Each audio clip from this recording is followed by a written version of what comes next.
Bayangkan sebuah panggung megah bernama Istana Negara. Di atasnya, dua tokoh besar saling menepuk bahu, tersenyum di depan kamera, memberi kesan solid, tapi di balik layar, panggung itu tidak pernah benar-benar tenang. Hari ini, kita bicara soal sebuah gerakan senyap. Gerakan yang mungkin akan merubah peta politik 5 tahun ke depan. Pertanyaannya sederhana. Benarkah Prabowo perlahan mulai memutus bayangan Jokowi? Mari kita bongkar bersama.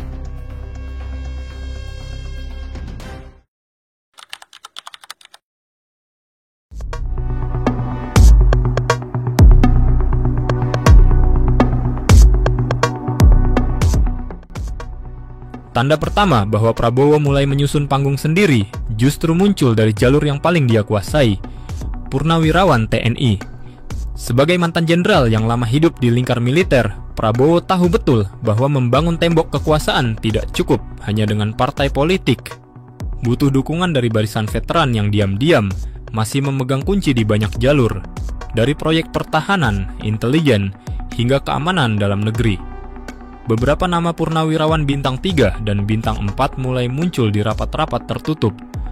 Mereka bukan sekadar duduk mendengar, tapi aktif menawarkan peta, strategi, dan orang-orang baru untuk mengisi pos penting di kementerian atau BUMN strategis. Yang menarik, jalur purnawirawan ini bukan sekadar simbol. Mereka inilah tulang punggung lobi senyap. Mereka yang membuka akses ke pengusaha lama yang dulu dirugikan kebijakan Jokowi. Mereka juga yang dipercaya menjaga stabilitas kalau ada gelombang protes dari loyalis Jokowi yang tak rela kehilangan panggung. Sumber di lingkar dekat Prabowo menyebut, beberapa nama sudah disiapkan untuk duduk di posisi vital. Mulai dari komisaris BUMN Pertahanan, Dewan Penasihat Kebijakan, hingga posisi strategis di sektor energi dan pangan. Semua dirancang agar lingkar loyalitas terkunci tidak lagi bergantung pada nama besar Jokowi. Inilah cara Prabowo membangun benteng dalam benteng.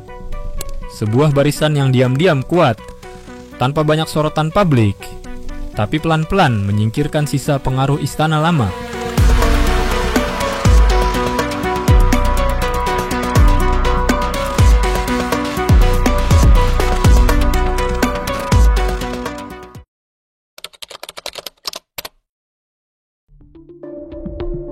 Sorotan paling panas tak bisa lepas dari Gibran Rakabuming Raka, anak Jokowi yang sekarang duduk di kursi wakil presiden.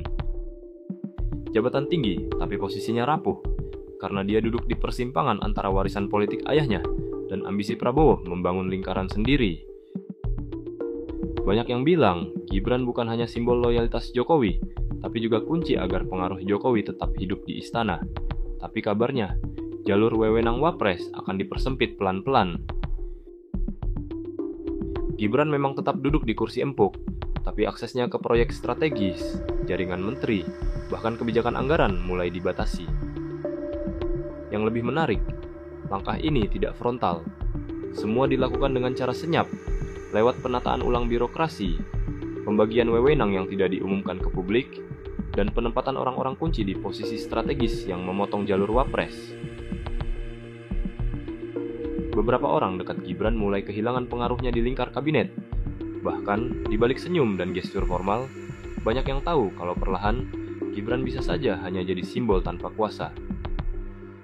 Pertanyaannya, berapa lama dia bisa bertahan di kursi panas yang sepi teman itu?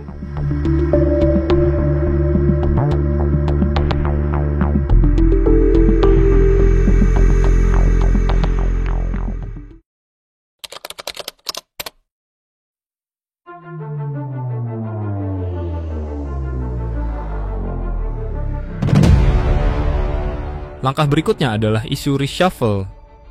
Beberapa menteri loyalis Jokowi sudah mulai dilirik jadi target penggantian.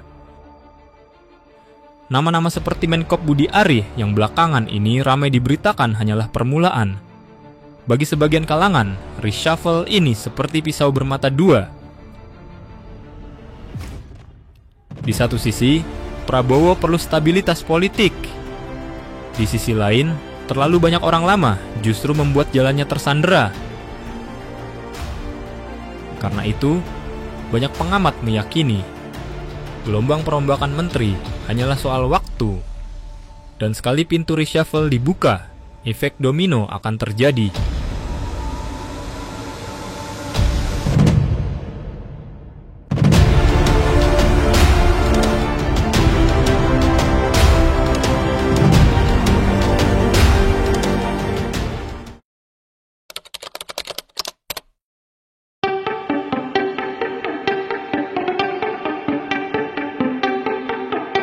Di tengah drama istana, ada satu pemain lama yang selalu lihai memainkan bidak, PDIP. Partai ini pernah jadi rumah besar Jokowi, dan Megawati adalah tokoh yang dulu membuka pintu karir politiknya. Tapi di politik, loyalitas tidak pernah abadi. Sekarang, PDIP mulai memainkan dua kaki. Di depan publik, mereka tetap membawa narasi partai rakyat, tapi di belakang, beberapa elitnya mulai mendekat ke lingkaran baru Prabowo. Kenapa? Karena PDIP paham betul, kalau terlalu dekat dengan bayangan Jokowi, mereka bisa terjebak di jalur oposisi tanpa daya. Di sisi lain, kalau merapat ke Prabowo, mereka punya peluang menancapkan orang-orang baru di pemerintahan, sambil secara perlahan menekan loyalis Jokowi. Beberapa pertemuan diam-diam kabarnya sudah dilakukan. Isu tukar kursi, deal proyek, sampai pembagian pengaruh di parlemen jadi topik yang terus diolah. Publik mungkin tak melihatnya sekarang, tapi ketika reshuffle benar-benar datang, jangan kaget kalau PDIP berdiri di barisan depan membantu perombakan itu terjadi. Mereka tahu, bertahan di puncak butuh lebih dari sekadar slogan partai, butuh manuver. Dan manuver itulah yang sedang mereka mainkan dengan sangat halus.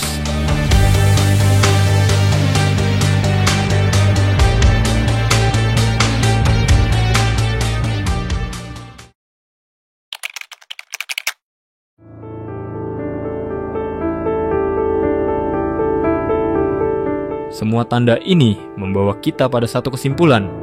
Peta politik Indonesia tak pernah statis. Figur kuat pun bisa terpinggirkan bukan karena kekalahan langsung, tapi karena permainan senyap di belakang meja. Jika benar Gibran akan dibatasi perannya, jika benar reshuffle akan menyingkirkan loyalis Jokowi, maka pertanyaan besarnya, siapa yang diuntungkan? Siapa yang akan mengisi ruang kosong yang ditinggalkan? Bagaimana menurut kalian? Apakah ini langkah bijak atau justru awal pecah kongsi yang lebih besar? Tulis pendapat kalian di kolom komentar, sebarkan video ini, dan tetap waspada. Karena politik seringkali lebih rumit dari yang terlihat.